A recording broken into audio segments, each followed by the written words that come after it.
All right.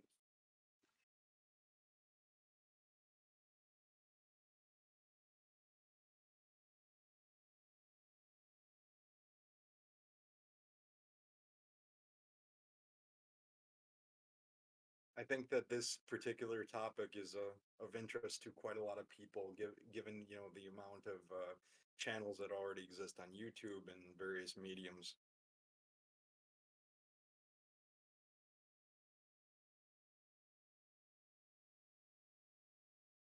Esoterica? Is it? Yeah, bedtime stories. I watch all the time. Yeah, I also watch wartime stories. It's a sub channel of theirs. Yeah,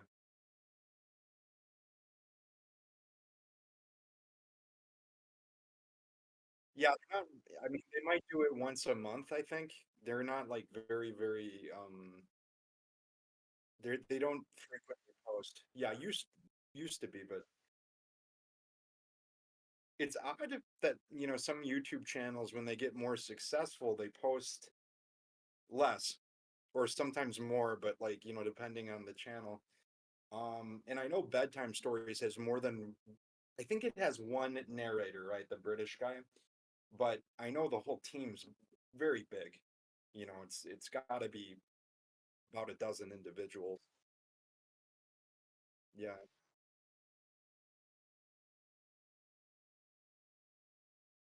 yeah. You know, yeah.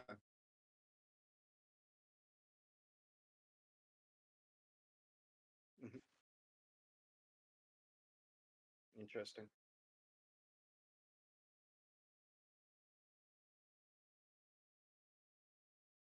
I didn't, I don't really like mentioning, for example, specific cryptids. For example, like we have, Bigfoot or Sasquatch or like, sort of this word that describes a wide range of various phenomenon or, similar sightings throughout the world. I would say like certain cryptids like the Loch Ness monster are definitely unique to that one area, but as far as like Sasquatch, it's something that is encountered worldwide. I mean, at least in a lot of different countries, and it has various names in different places that it's at. Various differences. For example, I think in the South there's something that is called the skunk ape, which is essentially a Sasquatch that emits a really um, foul smell comparable to that of like a skunk. And yeah, so I mean, when I had this topic in mind, I'm more sort of talk. I want to talk more about the meta aspect of cryptids and paranormal activity in general. That's something that interests me. I don't know if you've. I think you're the series that you recommended. I forget the name of it. Um, here. Yeah, hell yeah. Um, yeah, they cover what is something that I have been thinking is the only logical explanation for paranormal activity, and that is sort of a unified theory. I think they deal with that a lot of the paranormal, because where you see cryptids, specifically Sasquatch, um, and other things like this, Mothman's another famous one. It was preceded by UFO activity or other strange phenomenon like lights, ghost lights, things like this. So it's very odd to me, like I don't know what's your opinion generally of like the giant ape sightings or like hominid sightings in North America and other places.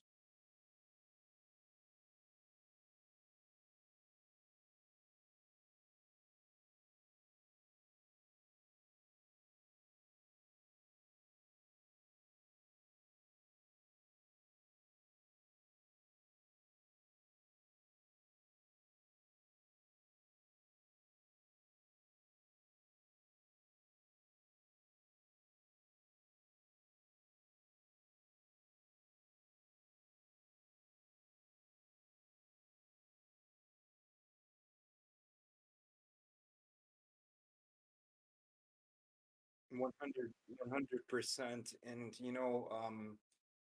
when I did my master's at the university I went to, it's has one of the biggest departments of folklore in the United States. And um, I had the opportunity to meet some graduate students in folklore and ethnomusicology. And what basically they explained to me is that, phenomenon such as that is what they study. And they don't, they focus on, this sort of like mass sighting of various things, or say like a moral panic. Say we're talking about like the satanic panic of the 80s or the 90s. You don't focus on sort of legitimate cases if they existed or not, um, but rather or not the social um, sort of consciousness that gave rise to this sort of phenomenon. And you have a lot of people I mean, people that, some people, of course, that of course, like to tell tall tales, but you have a lot of people that are rational individuals who report these things.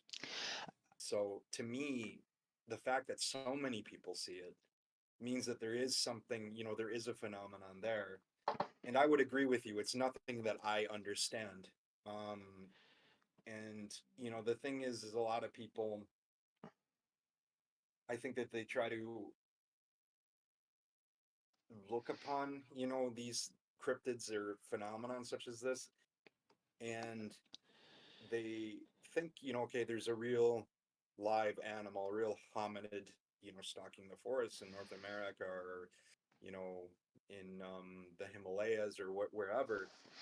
And, you know, it's that's kind of like the main argument is, if they were there, although these areas are very vast, I mean, you're talking about, you know, but not necessarily thousands, all of them. yeah, not, no, they're sited in areas that are not very vast, you're right, but you'd think that a body would show up. So it's one of those things that, like, if you're looking at it scientifically, it's very hard to, to prove. um I have, I used to watch various shows on Bigfoot, like in Sasquatch and the Sasquatch phenomenon, and they have audio recordings of what you know these unknown sounds in the forest of, animal of some sort. They have, I think, hair samples from a few, of course, footprints that they've, made plaster from. But I don't really know a whole lot on the scientific aspect of it. What interests me more is sort of this, paranormal aspect of it, and why several of these things appear where other activities is going on, namely UFO activity, as I said before. One thing, I don't know if you followed it that much, but cattle mutilation. Have you looked at this phenomenon? Sometimes when it comes up, I don't.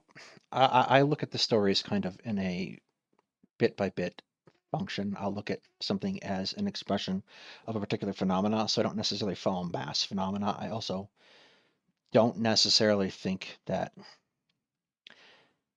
you can always correlate cattle mutilation to a predator, for example. I don't think so either. You can correlate it to natural causes for sure. Also, good evening, You know, Karasu. Um, yeah, for uh, various things like that. But some of these, I was watching just recently a documentary, like a news documentary of where it's happening, and they showed several um, cattle carcasses. They have their blood drained, various puncture wounds, genitalia removed, reproductive organs removed, and the most curious thing is the ribs were broken, as if, like, I mean, just snapped, as if they fell from a great height. So it's something, it's a phenomenon that has occurred, you know, in quite large numbers, and there is a pattern that people see like that. So how do you explain something like that? You know, how does I don't know of any predator that exists that, you know, Can drop a removes the cow. blood. What? Can pick up Yeah, and drop a cow. yeah, it can pick up and drop a cow that high, you know, enough to break its ribs, which are strong, you know, from a very high height, and to remove like what seems to be like surgically their, you know, uterus, things like this, and you know, that's weird. How do you explain that? I hope you're And the actually. farmers who have these cows, you know, are just as horrified, just as flabbergasted about it. So Well, if you think about yeah, it, those cows are an incredible investment of time, and like a ranch is a generational kind of project. oh, it is, So, of so course, losing a cow is a very traumatic experience to begin with. of course, or a sheep, or any, you know, Any animal. livestock, yes, but it's a very financially fraught experience to begin with. So there's not much incentive to fake something like that. Um, Oh, there's not a ton of incentive. And why would it appear, you know, not in just one place, but you know, in other locations, and to remove with surgical precision, you know, various organs like that, you know, that's not something your average rancher. Maybe if he was like a vet, you know, there are some that are probably veterinarians or have some sort of background in that. You know, I couldn't rule that out, but you know, that's not your average rancher's education. yeah, So, you know, that's pretty weird. It's a lot of effort to do something like that, and there's no financial incentive for it, as you said. Um, about cryptids, going back to, you know, that phenomenon, I think one that has always interested me has been the Mothman, and particularly the events, and I think it's Point Pleasant, West Virginia. yes, You know, that followed the sightings that preceded, you know, the sighting, or the I mean, bridge collapse. the sightings of them preceded like a bridge collapse and various other things. And Covered you know, extensively in Hellier. Did you remember which back in 2017 when there were stories of sightings of Mothman in Chicago? yeah, of around the lakefront, yeah, I guess, or near O'Hare, I forget. Yeah, I didn't really do a whole lot of looking into that. Surprisingly, I think I was too busy doing, you know, master's research, but like Oh, I was definitely sitting yeah, on my roof looking around when I was still living there. Uh, never saw a Mothman. Disappointed. I am too. Um, That would be one that I would love to see. Actually, I don't think I'd want to see any of these, to be fair. It would, well, I I don't think know. Mothman is kind of interesting in like you're talking about those clusters of sightings, right? So you Yeah, get the stories. No problem, Pippa. You get the stories that are tangential to Mothman, like Indrid Cold, and you get and the yeah. UFO sightings associated with him at the same time, and you get uh, Was Indrid Cold that person or whatever entity that was calling people, like sort of like a Men in Black kind of? no, not that I can tell. There's definitely is a It's Men in funny Black story connected because with Mothman. Uh, mhm. Let me bring up the image and put it on screen. I don't want Taz. Injured Cold is not Taz. Injured Cold is creepy looking. Let me share this screen. You know, I remember watching the Mothman prophecies and him being like that being mentioned, but it's been such a long time since I watched that film. Yeah, Indrid Cold is called the Smiling Man, and he appeared to I think his name was Robert Derenberger. Hmm. Is this a journalist covering No, it was a the? salesman. Uh Woodrow Derenberger, that's the one. We all know that salesman's statements of salesmen are very credible. Clearly, he has a lifetime I had to put warranty. that. There was a Hungarian horror movie about Mothman. I wouldn't be terribly surprised. But so Woodward Derenberger described a situation where he's driving along between Point Pleasant and another town one night, and a big spacecraft lands out in front of him, and this tall, smiling man gets out, um, and comes up to his car and talks to him and asks him about a certain number of things, and then flies away.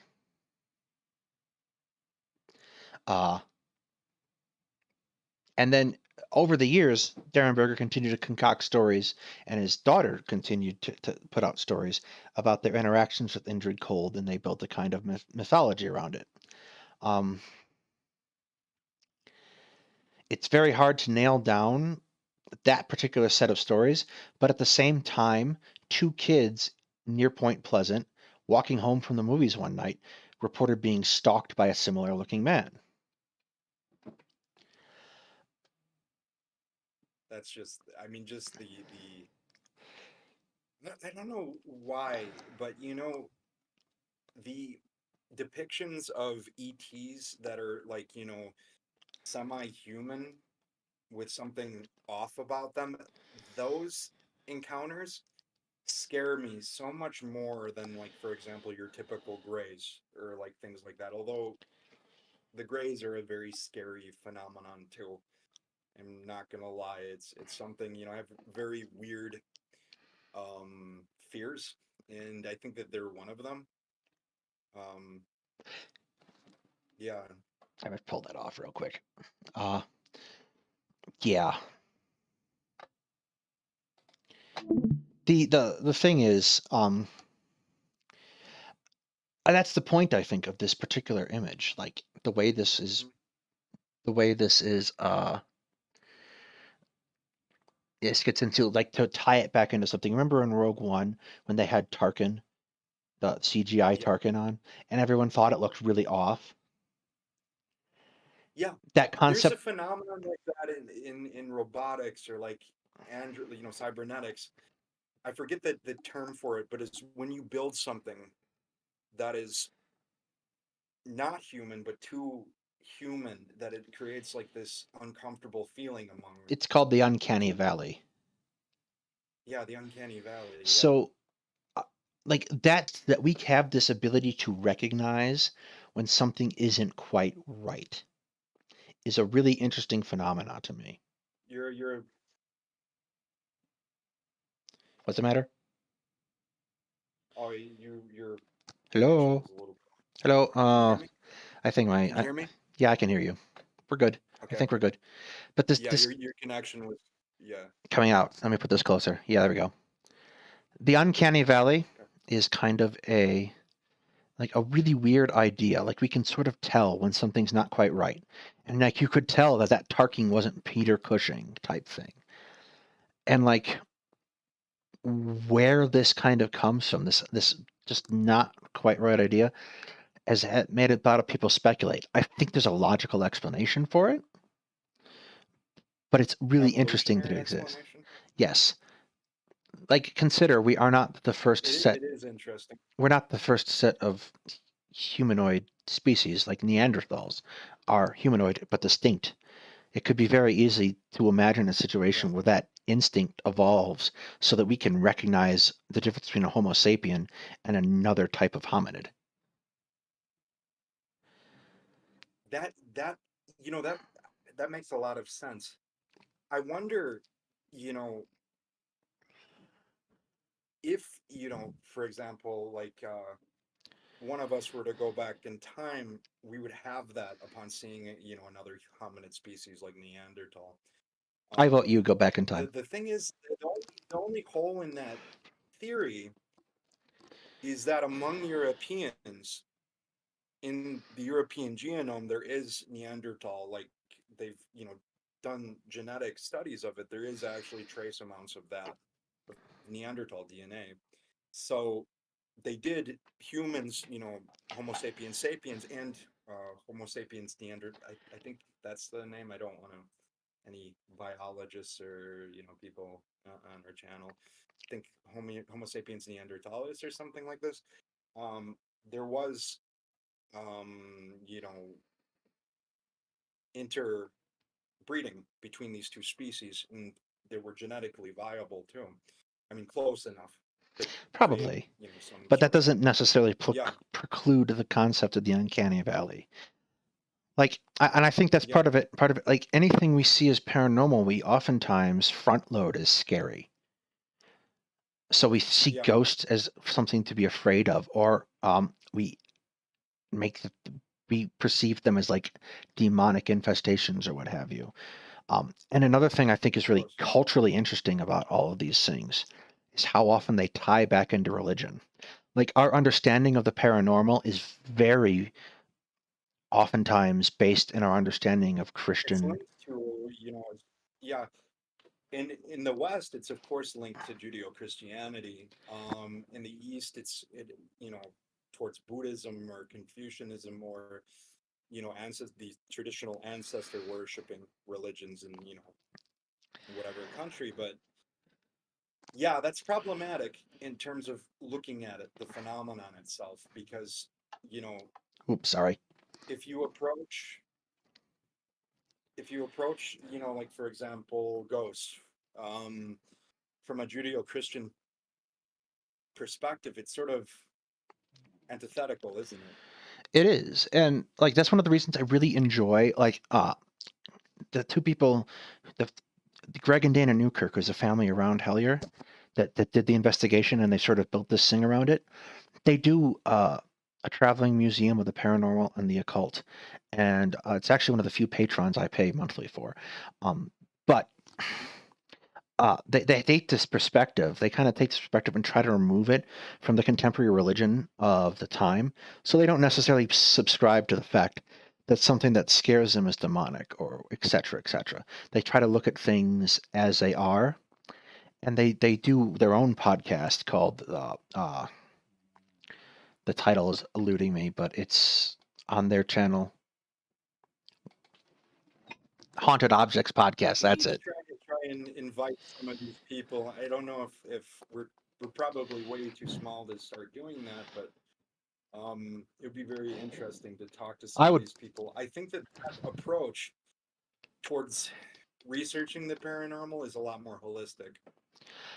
I think it does work, and the podcast, by the way, is hilarious. Um, Definitely worth watching. Um, but they've done a couple neat things, like they went and hunted Bigfoot with Goldblum, Jeff Goldblum, and they're in a They couple went other with neat Jeff shows. Goldblum. Yes, he did a Yeah, Disney or he did a heard National that. Geographic show, which was on Disney Plus.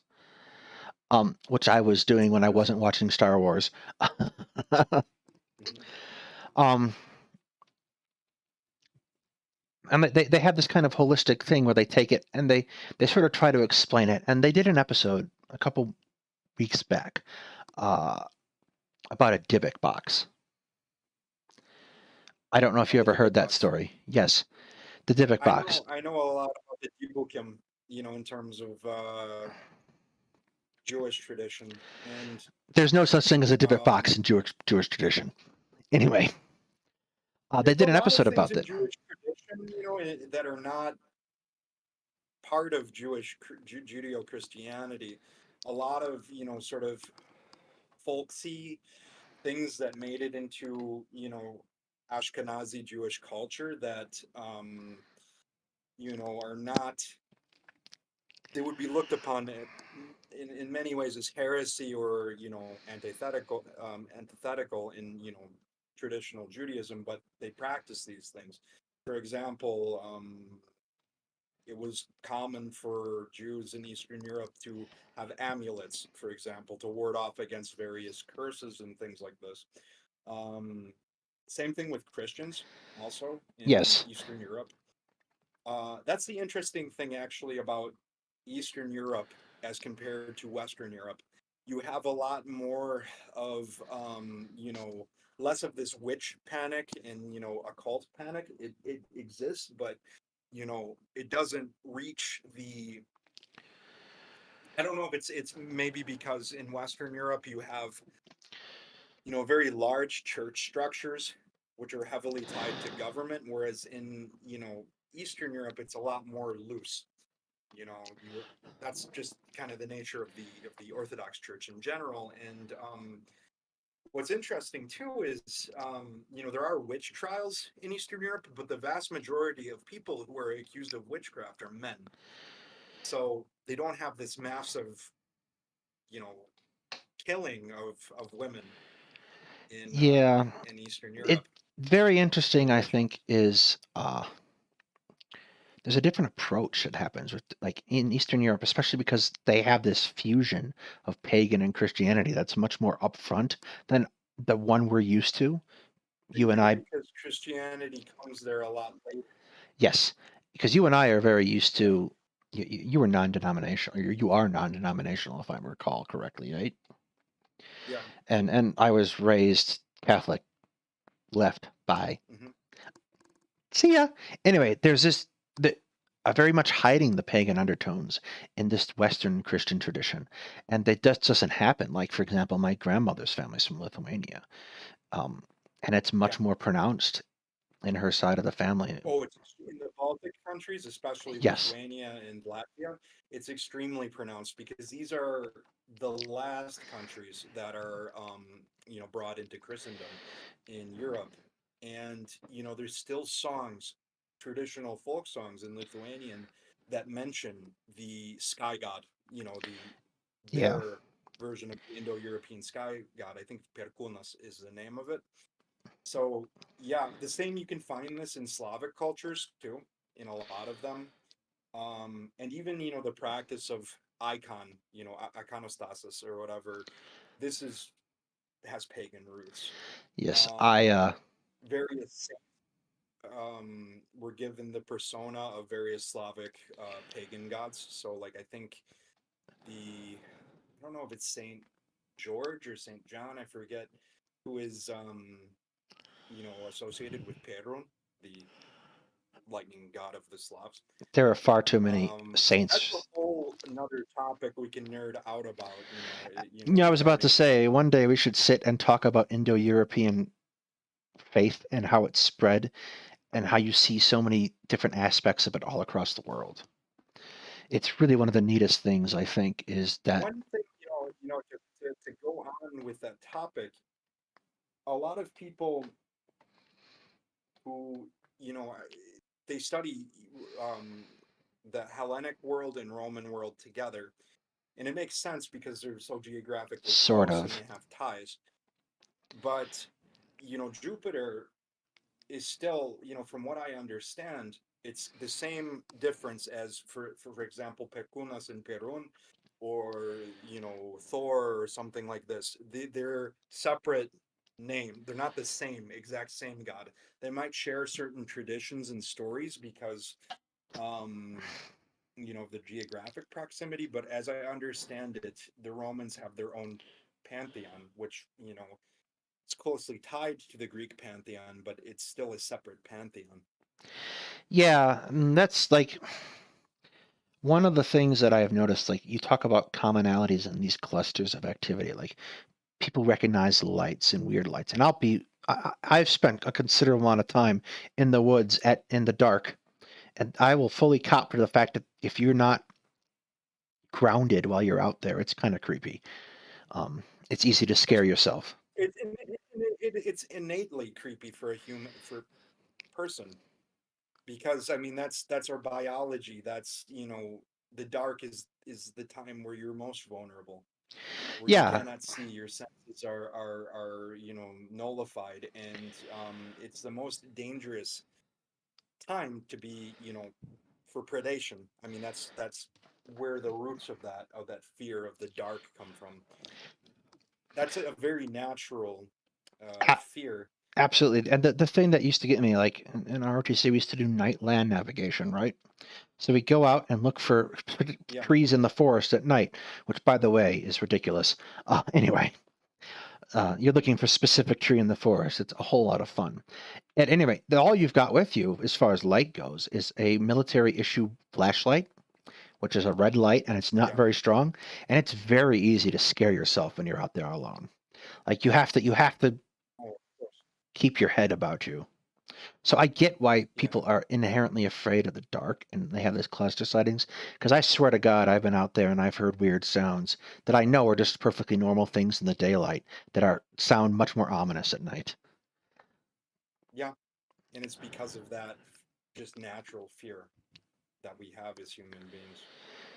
Yeah. Um, and also, unless you're someone who's very, you know, who has a lot of experience living in the outdoors and, hearing those sounds, for someone like yourself or, some other cadets who are there, just, they have these training missions, how often, not very often, you're not going to know what some of those sounds are. Well, in fairness to me, I have spent a considerable amount of time in my childhood in the woods. So, uh, Yeah. because we got that place in Wisconsin, and that's damn near Canada where it's at. So, Yeah. In the Northwoods, right? yes, way north. Yeah. Uh, but that forest is so familiar to me at this point, and because it's on a peninsula, it's so Yeah. self-contained that I tend not to worry. Um, Is that near like Lake Superior? it's pretty hard to not be near Lake Superior at that point. Not particularly close, really. It's about an hour and a half away. Okay. Yeah, it's not close. Uh, but I have a yeah, friend who um I can relate an experience of one of my best friends.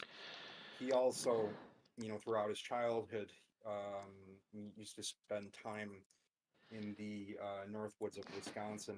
His father is actually well-known snowmobile racer, one of the best, actually, and I think maybe the best for what he does in North America.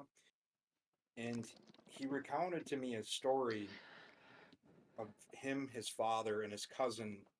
There were, I think in the UP, maybe even maybe a little south of there, so like, probably Wisconsin, and they saw an illuminated humanoid figure walking in the distance. And my friend said, it was his father said, I don't know what that thing is, boys, but I don't want to find out. And they essentially just, booked you it. know, yeah, Uh, ran away from it. But in areas, this is another thing I want to bring up with cryptids is they occur, the phenomenon tends to occur in very remote places. UFO sightings too,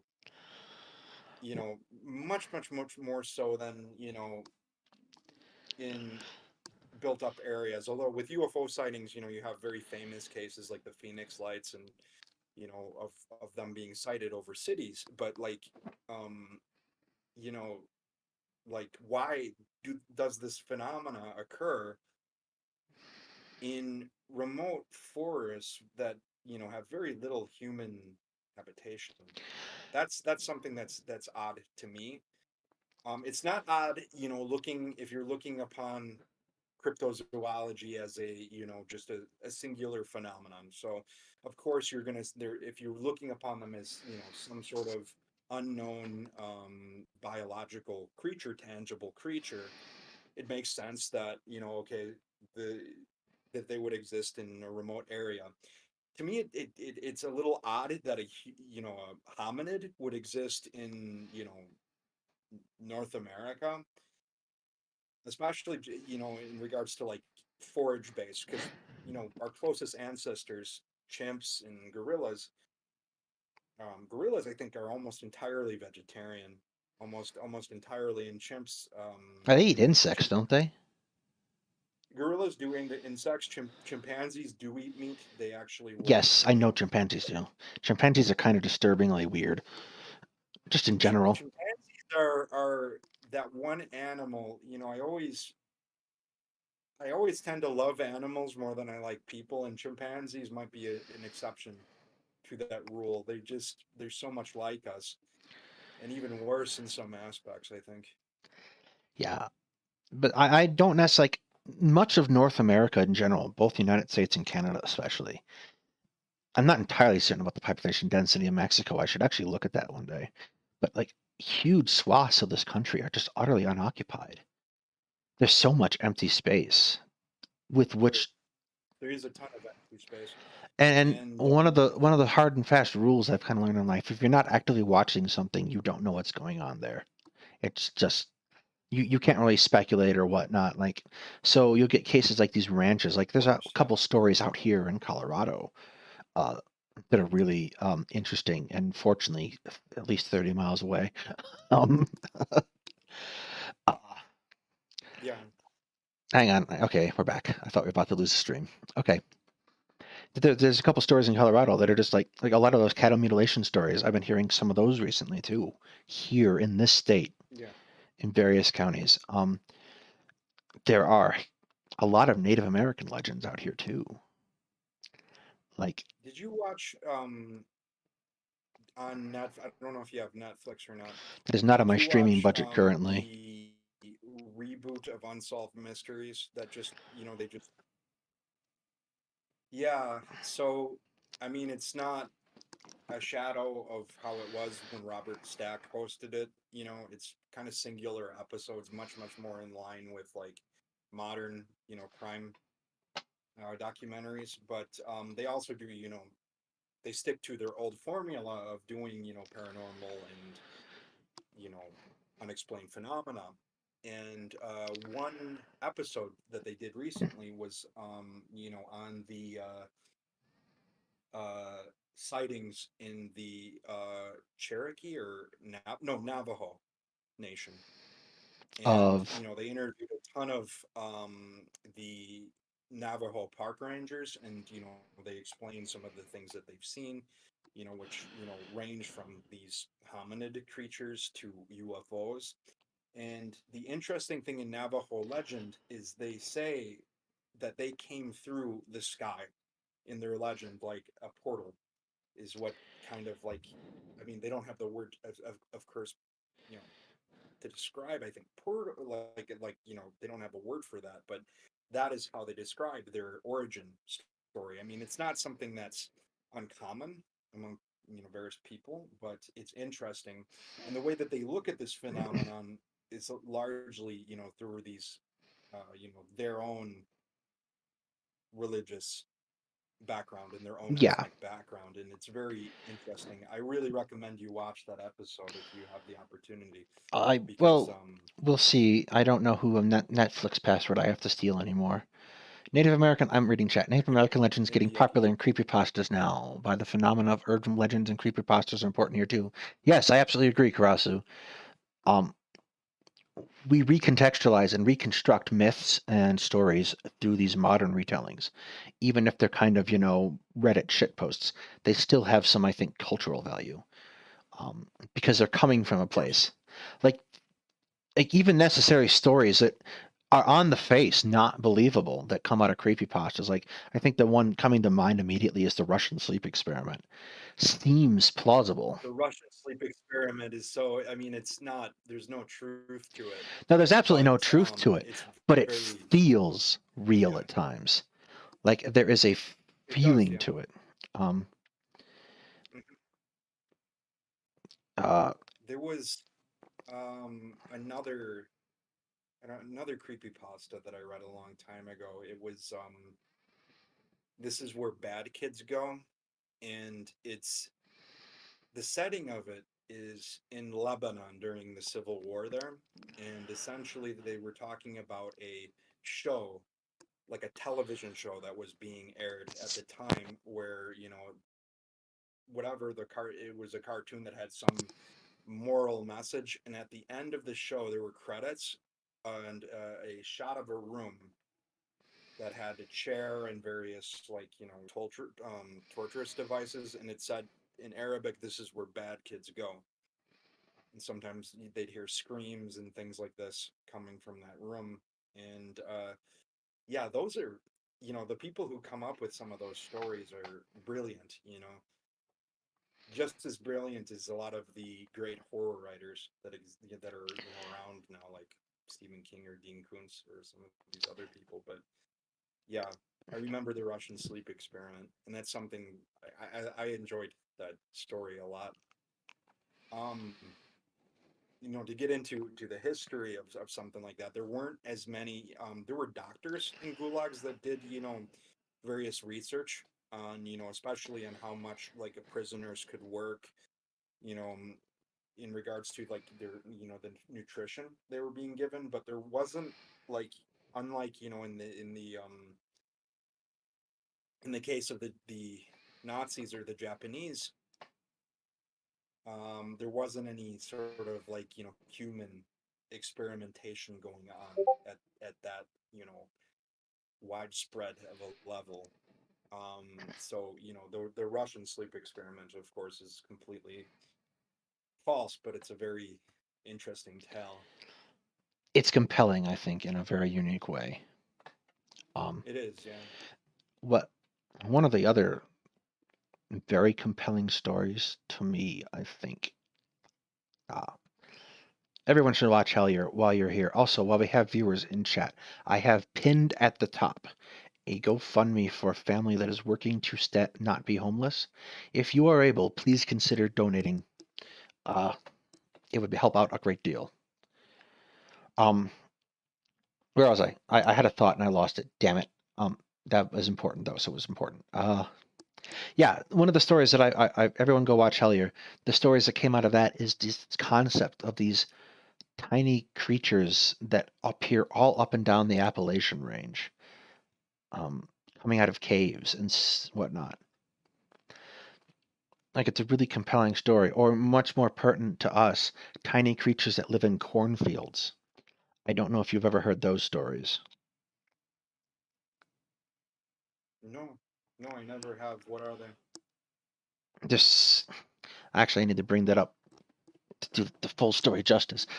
That was a story that was not terribly common in Illinois, and when you consider how close you and I lived to cornfields for most of our lives. Of course, yeah. Where we grew up. Yep.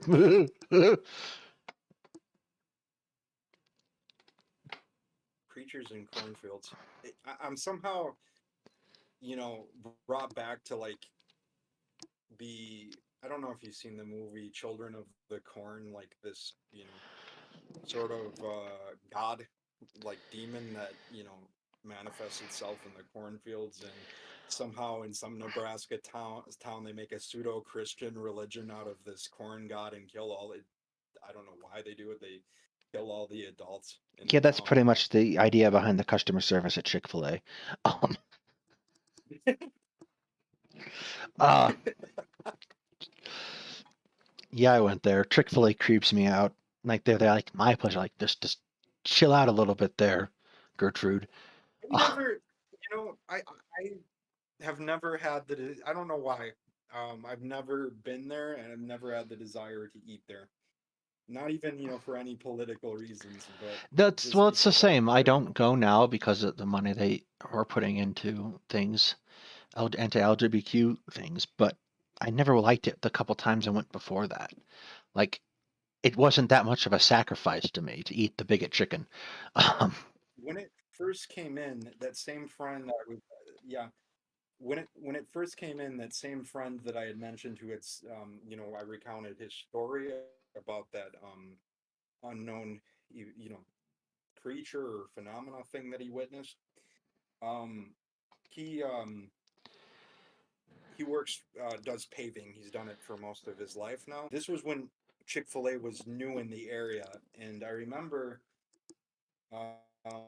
um, somebody was coming out to his company, and they were giving them free stuff for Chick-fil-A.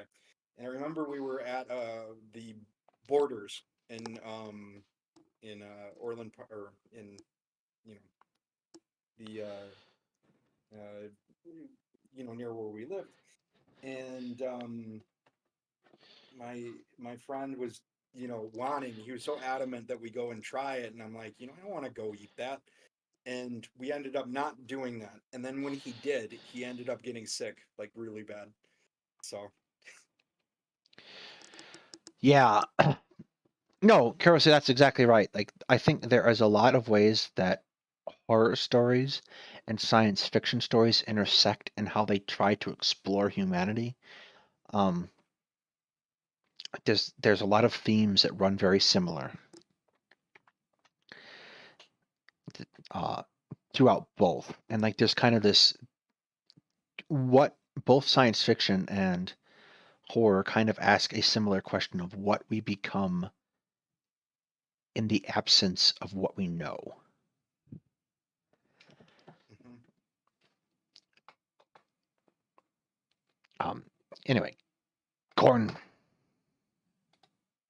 Yeah, yeah. You got to explain this to me because this is the first. And as we stated, we lived, around corn our whole lives. So I'm wanting to know um, what is this phenomenon? I used to work at a cheese factory on the edge of the cornfield in southwestern Minnesota. There were a series of days in the summer of '04 or '05 where it was so hot that the milk being delivered to us on the trucks would evaporate before we got it. It made work easy. The dearth of milk denied us any actual labor, but management wouldn't let us not come to work, so we'd show up and mess around all shift. Um, I was working nights at the time. It was 2 or 3 a.m., and I was out loading dock watching bats fly around the floodlights because I liked hanging out in the cool night air. The corn was about as high as my shoulder, so about 5 foot 10 inches. As I was watching the bats, I looked down at the edge of the cornfield. Something was moving there. It was the size of a small child and very, very skinny, pale, with something that looked like a head of straight black hair. It moved in a sort of jerky gait, like someone dancing the robot badly. It moved in chunks, legs and hips and torsos, shoulders, neck, and finally head. It was looking back into the cornfield, or at least it felt like it. I felt prickly all over. I didn't know what it was. I thought it was a heron or something at first, but it looked too much like a person. It didn't move like a person, though. Gradually, step by step, it moved toward me. Letting my curiosity better my fear, I moved towards the edge of the dock, which was raised a few feet off the ground when I was paralyzed. I could have run, but I was stuck somewhere between terrified and intrigued. It moved. Its face, such as it was, still pointed at me. It ratcheted its body in disconcerting, jerky movement towards the cornfield that went into it. I tried to watch where the field moved as it passed, but the corn remained perfectly still. I noticed that all the crickets were silent. After a few minutes, nothing happened. I stood out there for an hour, but it never came back again. You know what that sounds kind of similar to? But Have you heard the stories of people disappearing in the forest and everything goes silent, called the silence? no, I wanted to mention that there's kind of regarding cornfields. The what makes that terrifying is when you drive by a cornfield, especially during peak harvest season. So like maybe anywhere from July, August. The stalks are very large, and it's just this dense row of plants. So you don't really, what appeals with that story. I think why you could why it's effective is you really don't know what's in that in the field. You can't see everything in it, and I think that that's one of the reasons why it's so creepy, it's so scary because I've walked through, I don't know if you have probably, but like walked into a cornfield, Yes. and you really can't see anything in front of you. Well, it's It's very dense. it's very interesting too. Like you can't scan into them with things like thermal sensors. In a cornfield, really? Yes. Wow. So like search and rescue teams have to go into cornfields and search them if there is a lost Hmm. person because they can't send the planes up because the planes use thermal sensors to detect people. So Hmm. the cornfield But isn't. with a forest, that's not a problem. Yes, but that's not as thick and it's not as hot. Like it's Sure, hot yeah. inside a cornfield. It gets very hot. Um, because you're basically it's like a little greenhouse type thing when you're inside of it at the right time of Of year. course. Um, so that concept of people of something living in there or coming out, uh,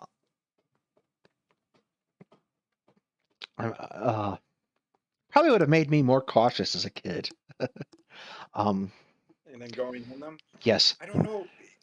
I I mean, I can't say that I've like ever traversed a cornfield, but I remember just, playing as a kid with my friends. We'd, be on the edge of some woods and we go in. But, we never went, too far in just because it's uncomfortable. Like you said, it's hot, it's itchy, you have all these plants, spiders, things like this. And it's not a really fun place to hang out. A forest is a place, a forest preserve, great place for kids to hang out, or like a little patch of woods. That's perfectly okay. But a cornfield, you're really just too dense. There's something strange in the cornfields in Hungary that never got that stuff as in the US. We call it the tengri. Let me look that up. Hungry. You That could. sounds vaguely familiar. I'm You could. also really glad that we have a Hungarian viewer. I'm guessing this was the same guy who was talking about Christian Ingvari earlier. Yeah, my grandparents had a farm. My mother on my mother's side had a farm, and they planted for quite a while. That looks like a sea slug. Tenger. Okay, Tenger is a sea. That makes sense.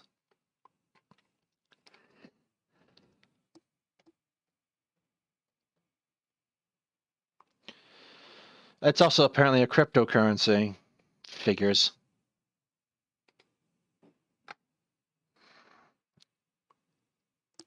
Oh, that kind of looks like a sea monster. That makes Have you sense ever then. heard of the Slavic water demons, the Rusalki? Yes. Rusalka? Yeah, yeah, Rusalka. Yeah, because I played Call of Duty Or Black Ops when I was a kid and trying to figure out what the name of that damn ship was. the Rusalka. Yes. Because that was the name of the transmitter ship in Call of Duty Black Ops. It's also the name of a fairly decent episode of the show Madam Secretary too. So you actually should probably watch that show as an aside. What is that show about? It's about a woman who becomes Secretary of State. It's a kind of a sequel, a modern sequel to The West Wing in a certain sense, but it's definitely post 2000s. So it has that kind of idea of a political show that has to have intrigue and a conspiracy to it. So in the second season, they have a arc where Russia attacks Ukraine. What year did this take place? This particular, hang on, Madam Secretary season 2. I'm just, I'm wondering when was this show? I think it was. Okay, so I was using events that had just happened.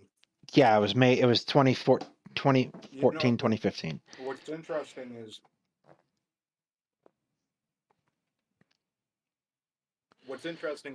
not to diverge, but even though, I had mentioned before, none of us, we'll get more on this when we talk about it on the 24th, even though none of us, my friends, myself, really thought that, there would be a full scale attack on Ukraine. I mean, looking back on it, it's the almost only natural way. Well, not only, but it's a logical way, next step in the conflict. And yeah, so that's something for a different time. But Yeah, we got that on Friday. Come back on Friday, everybody. It'll be not fun. Yeah, no, Karasu, rivers in Europe are twisty and turny and kind of scary. But in fairness, a lot of rivers are hard to navigate. Like rivers, people. I mean, the Colorado River is an example of that, Yes, right? rivers are something that I think a lot of people underestimate, and so they get lost or die on those rivers, and it's not terribly surprising, really, because they don't treat. You have to treat nature with due deference at any time that you're out in nature, or nature will just kill you and not care. Of course. But yeah, I can see why it would rise up to the level of having legends about it, or having legends of water demons. There's legends of water demons in England and in English culture and Irish culture, for example. Oh, it's like water sprites or fairies or Well, there's something. There's fairy legends all over Europe. Um, yeah, fairies. I don't know how they became what they did in popular culture because fairies are not like, I mean, your traditional, mythical fairies. They're scary things. uh, Honestly, I think the archetype for that comes from A Midsummer's Night Dream, the Shakespeare Really? play. Yeah. You have like Puck, who's mischievous, and he'll screw with you a little bit, but spit you back out. Yeah. Um, it's As like far as I know, in original Celtic legends or Gaelic legends, like they would abduct people, like actually, like yes, yeah, but like there are these kind of archetypical ideas. Um, have you ever looked at those old 19th century photographs of what are purported to be fairies? some of them, Like, they're really, I mean, they're almost certainly not real, but they're unsettling to look at nonetheless. I always found the old seance um, photos very, very disturbing too, especially the ones that purported ghosts and things like this. Um, Back to the Dybbuk um, box. What did you read or watch about that? It's kind of curious to me. uh, so I first saw the Dybbuk box in an episode of the kind of cringy show that first Paranormal Witness. Oh yeah, yeah, I saw that one too. That's why I Uh, wondered. it's kind of cringy. I still have all the episodes that I purchased, and I watch it from time to time when I want, a cheap thrill. But so you saw that episode about the Dybbuk, and then those movies that came out. Yeah, a Dybbuk in actually, I think that as far as I know, I'm not an expert in uh, in I, I'm not an expert in you know the Jewish religion, but as far as I don't think that the Dibuk, the concept of it exists in any other Jewish culture other than Ashkenazic, so East European Jewish culture, and essentially what it is a wayward spirit. Um, it's not necessarily a demon; it's something that has Yes, lost its way on the way to um, the next plane, and yeah, there's among East European Jews actually, like they were a very superstitious um, group, and there's a lot of legends, different incantations, spells to ward off against Dibuk or Dibukim in the plural is what they would call them. Um, it's very interesting. I don't know if you ever. That's another thing we can talk about. Maybe we should do like various religions, but there's like a group of faith healers that existed in Eastern Europe. I think around the um, 16th and or 17th and 18th centuries, and they were called the Balsham, which means like the people who speak God's name or His holy name.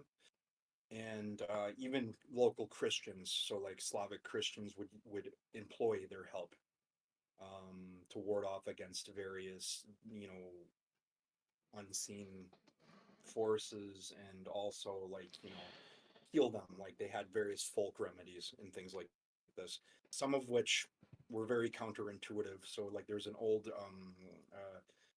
book, I think in Hebrew it's like a book of folk remedies, and to treat a upset stomach they make a tea from horse dung. No, thank you. Yeah, it sounds like you'd be making the problem a lot worse. But Why these can't these I yeah, these all things exist. find this damn cave painting?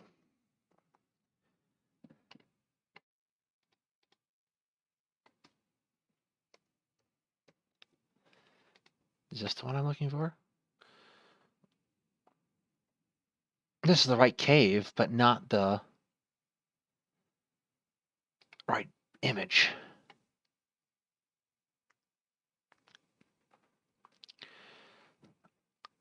I don't see images on our podcast. I don't have them up yet. I was going to put it up when I found it. Anyway, going back to this unified theory of things and clusters and archetypes really in particular, is the concept of Pan, the Greek god, because Puck brought it to head. The Greek god Puck Pan, the trickster god who, up and died. Good for him.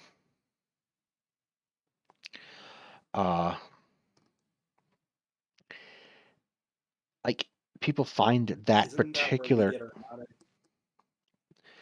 we get the modern visual representation of the devil, yes. Yeah. That's I mean, this is a whole different topic we could talk about, in regard to Satan, I think particularly the concept of the modern concept of Satan versus the biblical one, or demonology is a particularly one that interesting existed, especially in cultural because the name, topic. the word itself, demonology is very interesting. It's an like you the look at topic, the book, the Malus not the witches, Maleficarum. I forget. Malus Maleficarum, yeah. The thing that I find most interesting about Christian conception of demons is that a lot of these demons that Christians name are other cultures' gods. Oh yeah. In Judaism, though, too. But they basically pick it up and port over Judaism's and monotheistic Judaism's concept of God is downstream from their polytheistic concept of God. So I'm willing to bet significantly that a lot of things that end up being classified as demons were once Canaanite gods. Most of them, yeah. Just the like thing is, Judaism itself evolves from Canaanite religion. This is what we know from the archaeological evidence right. that exists. Is essentially Judaism originates from Canaanite religion, and the people within the Levant who become, Israelites are essentially just one of, many different federations of Canaanite tribes. I think it's monolatry that they first practice before, like they first polytheistic, they transition to monolatry, which means that they acknowledge the existence of other gods but worship only one. Right. And then it evolves into a complete disregard and abandonment of all the other gods, and of course they're then labeled as idols and various things like this. At some point they come into contact with Zoroastrianism. Of course, during the Babylonian exile. Yes, and like that has if you understand much of Zoroastrianism, you see huge parallels between modern Christian and Jewish belief and Islamic belief to a certain extent. And Zoroastrianism's duality, like this one God and then there's this evil thing, and that's and like Judaism didn't have that before its contact with Zoroastrianism. Yes, which makes it the most influential religion that no one's ever heard of.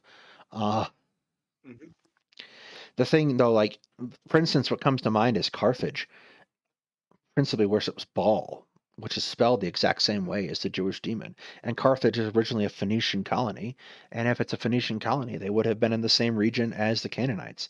So Of course, yeah. you can Phoenicians were Canaanites. right, you can trace his lineage just going across. Hmm. Have you ever examined the passage? I forget which. It's not proverb. It's Psalm. I forget which Psalm it is, but it's essentially you put Yahweh, you put the pillars of the temple on the waters. You make it the cloud, or you make the clouds. You make the clouds your chariot. You ride the wings of the wind. It's an allusion to the Abrahamic God being that old god of war and storm gods, the Lord of hosts, which means the lords of heavenly armies. Yes. So it's like those are the origins of the Abrahamic God. Well, even reading the Bible, even So Genesis, I find that very interesting, actually. you have like three different conceptions of God in the first three books of Genesis that are very Of course. clearly, if you look back at the archaeological evidence, very clearly different gods. Uh, Yeah.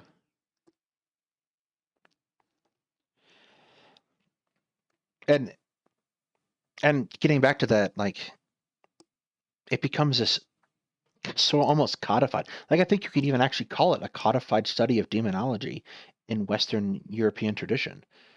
Um, where like exorcists have names for demons that correspond to gods in other cultures. Of course. It's very, very I think that humanity starts to adopt some of the European gods as demons yes, and as it expands throughout Europe. Puck in And that's where you particular. get the image of Pan of being like, I mean, the devil is taking on the image of Pan, I guess. It takes on the Is image of from Pan, and then the other one that often gets conflated with Pan the is Green Man, the Green Man. Yes, the Celtic the Celtic Green Man, which one. seems like a relatively peaceful guy. Like I could get behind worshiping the Green Yeah, Man. He seems like a lot of fun. Wine and sex. That seems great. But um, he gets conflated to this witchcraft kind of thing, which and for just medieval Christians, that doesn't sound like that's very yeah. But they were you know drinking a lot and they were having a lot of sex, so I'm not entirely certain who they were getting off judging. So yeah, but it, publicly that's the fine. the great It's hypocrisy of Christianity is that it gets rid of fun while privately espousing it behind closed doors. of course, That's especially like oh, various papal dynasties like the Borgia. only one of them. No, the Borgia were pretty open about it too. Uh, I can't s- believe they had orgies in the Vatican. that's not terribly surprising to me. The Vatican has so much freaking money, and a whole lot of power was concentrated there for most of medieval history. Uh, I remember seeing it, even just being in awe of St. Peter's Square the first time I went there. It's astounding, really, just to see those buildings, and know the history and the power just in general, like the money that this institution has. Of course, though, I haven't been to Utah yet, and I haven't seen the Tabernacle Church you or you Cathedral. I don't know what they call it. you can see I've heard plenty that's of much of the you can see plenty of incredibly ornate Mormon churches. Well, really anywhere.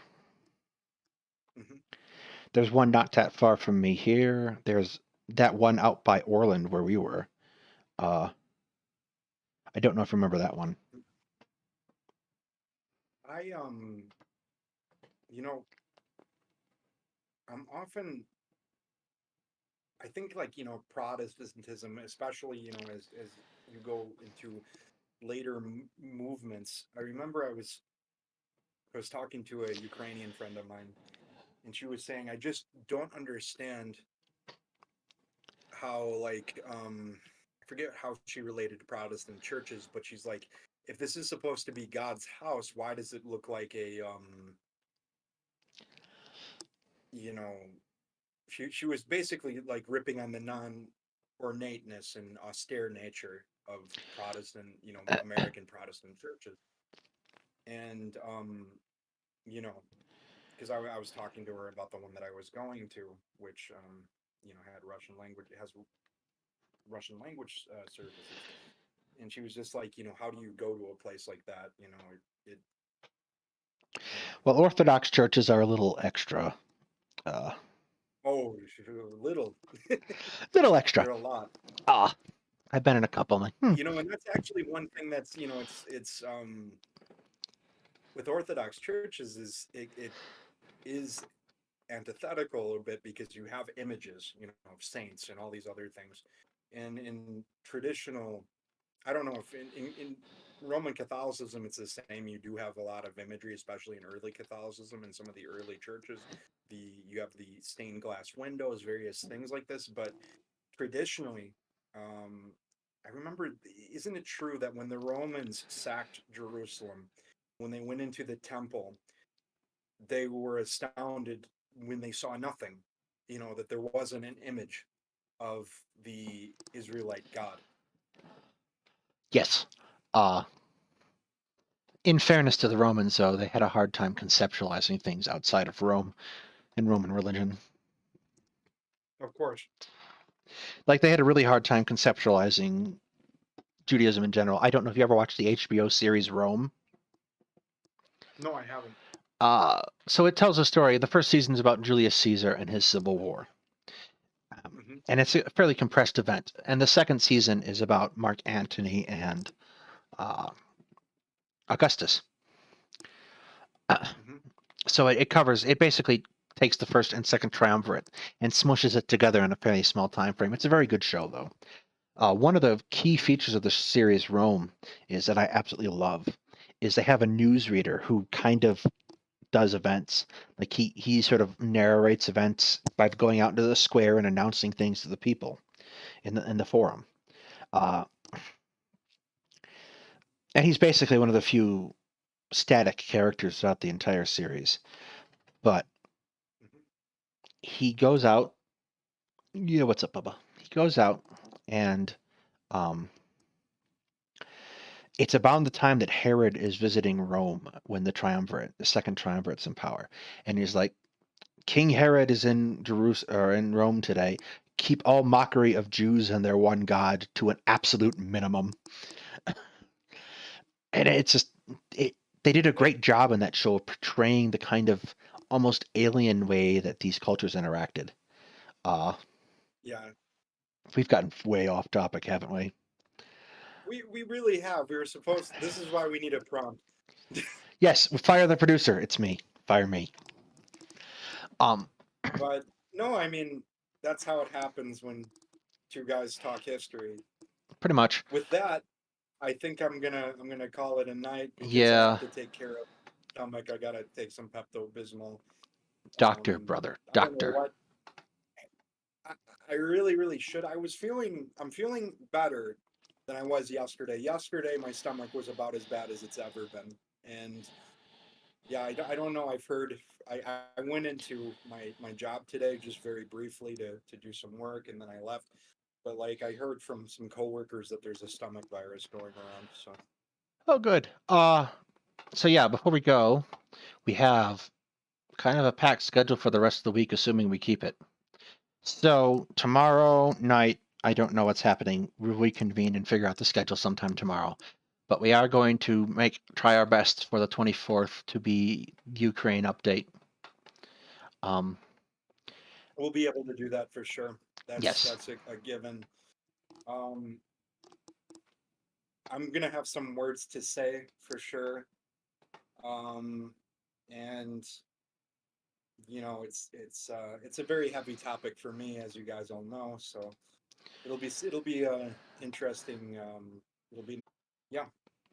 All right. I want to thank everybody With that, I think Yeah, Yeah, same here. I want to thank people for joining us. and So stay tuned we for will the see rest of the you. schedule. Yep. Stay tuned. Have a